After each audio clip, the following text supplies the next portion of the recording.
We were just forced to buy 100 shares of the super microcomputers one day before expiration. In today's video, we're going to be talking about what is called an early assignment. We just went through an early assignment, as you will see over here. We're talking about what happens, why it happens, and where these positions are going to be used in the future. So if you're excited for today's video, as always, make sure you like the video, subscribe to the channel, turn on those notifications as per usual for all future uploads. Again, feel free to take a look at the Fridge Financial memberships over on YouTube. They're a couple bucks a month if you want to continue supporting the Fridge Financials journey in any way possible. Without further ado, today's video is all about what happens when you get a contract early assigned. Now, a lot of people don't really see much of this based on their trades, but for today's example, I actually experienced an early assignment. I woke up this morning, I logged on my app, and all I saw was, boom, you have been early assigned 100 shares of Super Microcomputer for $45 each. And as you can see at the time of recording this, our portfolio is down almost 10%. Like, oh my God, Fridge, like you were talking about how good your portfolio is. Yep, we have the good days, we have the bad days. This is one of the bad days that we're seeing here. Thankfully, year to date, we're still up almost 13%, which is very, very still good compared to the S&P 500. But we got early assigned on our shares on our contract of Super Micro. Now, let's talk about what happens. Let's show you the numbers. Let's show you the reasonings to make sure we're on the same page here, because that's what we do best over here at Fridge Financials. Okay, as you'll see, we do now have 100 shares, an average cost of $42.38. But Fridge, you said you were assigned at $45. Well, don't forget, again, when you sell a cash secure put, they also factor in the premium that you collect on top of it. So $4,500 or $45 per share, subtract the $2.62 per share, and that gives you that average cost of $42.38. Now, as you will see, and I'm going a little bit back and forth, you will see that we did in fact get the put assignment done here because that is what happens when you're selling cash secured puts. If your stock goes in the money as someone who is selling an option, whether it's a call option or a put option, the buyer has the right to exercise it early and to assign the shares or exercise the contract before the expiration for American options. I believe European options, you do not have the ability to do this. Why? I don't know the why. But with American options, this could definitely happen. And here's what happened to me. As you'll see, date June 16th. Today's the 17th. And this would have expired on the 18th. And we got it. Now, why would this happen? Since Super Micro, again, I'm agreeing to buy Super Micro shares at $45 each for 100 shares, which is why it cost me $4,500, as you'll see right here. It cost me $4,500, which is why it's good when you're doing a cash secured put to make sure you have the cash available to buy it, because this is where margin calls can become a problem. So this was covered by the cash I had put aside when I opened this contract up as my collateral. Now, I'm agreeing to buy SMCI Super Micro at $45 each to this option buyer. And look at where it went to. It went all the way down, and this was happening before the market, even open. I got assigned it. I was already below $30 at market open here, as you will see. So even though it's way below that strike price, I'm forced to buy at that strike of $45. So he's able to basically collect the difference, the spread difference between what my strike price is I'm buying him at and what it is currently trading at when he exercises it. So he made $1,400 or so, and I lost $1,400 or whatever the number may have been, right? Whatever that spread is basically what he made or what I lost. Again, when you're looking at trading, someone's a winner, someone's a loser. I was a loser in this trade. But again, the good thing is, even though I lost $1,400 on this stock here, again, I now come out with 100 shares of the stock, which to me is very, very good, because you can start the next leg of the wheel strategy, which is to sell cover calls on it. Now, again, if you've watched my videos, you know that I say this all the time. Make sure you're selling cash secured puts on stocks you want to own. I am not a financial advisor. This is not financial advice, but do make sure you're selling them on stocks you do not mind owning shares of. Here, It was unfortunate because Supermicro sold off because they announced they need to raise $7 billion for their $39 billion of their orders they have currently in their company. I know they're also partnered with SpaceX. They do some things with that company who just IPO'd recently. They also are big in the AI space, as we know, and people are hesitant about the stock because of what has gone on in recent years. We had the smuggling incident happen a couple months ago. We had the audit crisis we had a while ago with the stock as well. So people have been a little bit hesitant with Supermicro. But for me, I like the big position of them saying we need to raise $7 billion because we have $39 billion in orders for our company. And think about this, the market cap of the stock is 16, almost 17 billion only. You have 2x the amount of market orders in your company of your market cap. That to me is very, very, I think, a very bullish thing to see. There's a lot of demand there. And now Supermicro is trying to raise money to meet that demand, right? So that's why I like it. And when I look at this stock from an analysis on my spreadsheet here, I have a bear case of $32.50. My average right now is about $42.38.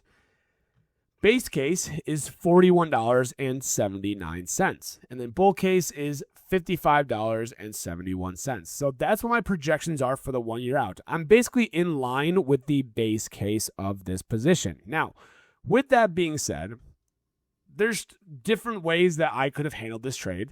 And I'm going to go through now, where does this leave me from this point going forward? Again, I like the stock. I like Supermicro Computers.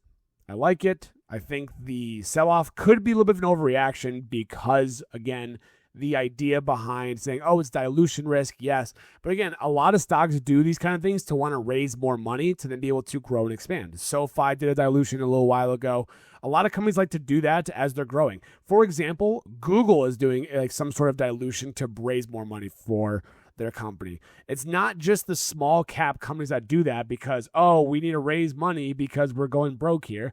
Even the larger cap stocks are doing the same thing. It has happened. The AI move has been very, very huge. We can't meet up with all the demand, so we got to dilute. We got to raise more money, finance, however we're going to do it to then fill that demand up. That's the logic to think about here. So that's kind of what my logic is with Supermicro. And again, this is a smaller account, as you may know.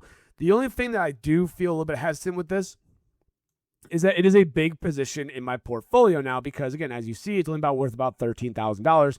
This is $4,000-ish right here in one trade. Now it's about $2,800 because of the sell-off. So, but what did I do in the Fridge Financials way?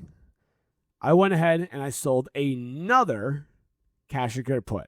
Not only did I sell another one that expires tomorrow, I sold one for $30 for a premium of, it was $205, as you might have seen down here towards the bottom here. So 205 right there.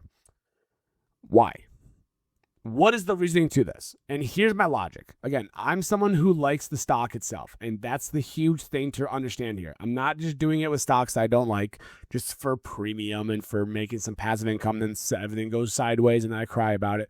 I'm just on a stock I like for the long term. I think it can definitely have a good rebound. It had a big run up and then the dilution happened. It happens. It happens with all the stocks, right?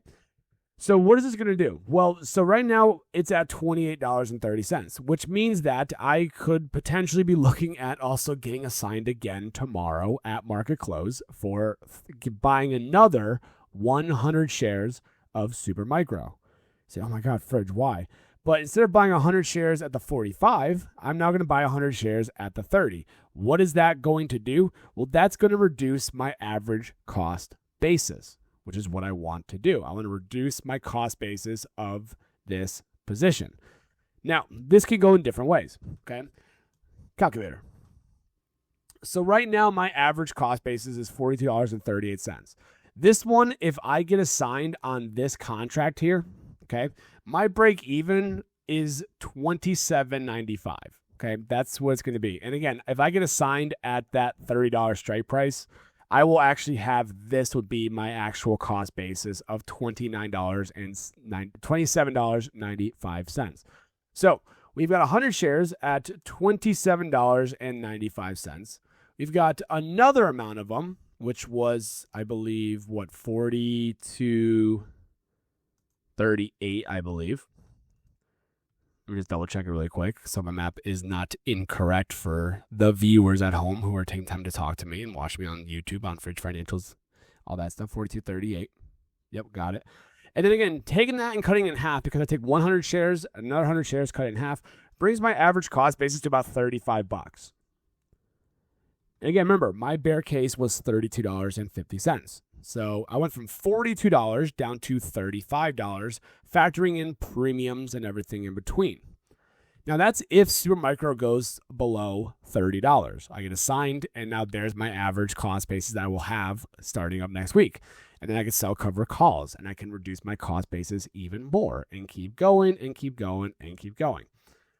The other really good strategy that this could come out with, if we get a big catalyst tomorrow and it runs up past 30 and these right here expire worthless, I'll just keep $205, and what it's going to do is it'll offset my cost basis from $42.38, take away the $205 from that premium. I get a maximize and keep because the expired worthless, and it brings my cost basis down to $40.33. Then that $3,000 can go back into my account. Maybe I'll sell another cash secured put, make some good money again, hopefully. Hope for the best until I get assigned and reduce my cost basis even more. So that's kind of the logic to look at. Obviously, if it sells off even more, I'll be down even more money. But that's, again, what I'm okay with happening for the long term. Again, this is a long-term stock position here for me. And again, now that I have 100 shares, if I get another 100 shares tomorrow, I can then sell cover calls next week. They have earnings, it looked like in like August. So maybe I'll go to July, the monthly here. And if I wanted to sell a, covered call, for example, here, my average cost basis was like $35 if I get a sign on both. So I could sell a 36, for example, and take, $54 per contract, have 2 contracts of that, and they can make that's still a $100 profit back. And I'll be up actually overall on this position, and I would have been able to rebound from it. Now, obviously, I'd want to wait for a green day to sell a cover call because that's where you're able to get those good IVs for it. But again, being able to sell a cover call at about $36 or so, if my average is under that, I will still be able to make some money on the position overall, and that's good. We're able to get out of it, with some profits, which I'll be very happy to see. And if it expires worthless, again, what's going to happen? $100 will then offset my cost basis again and again and again until we get assigned the shares and we make some good money on it.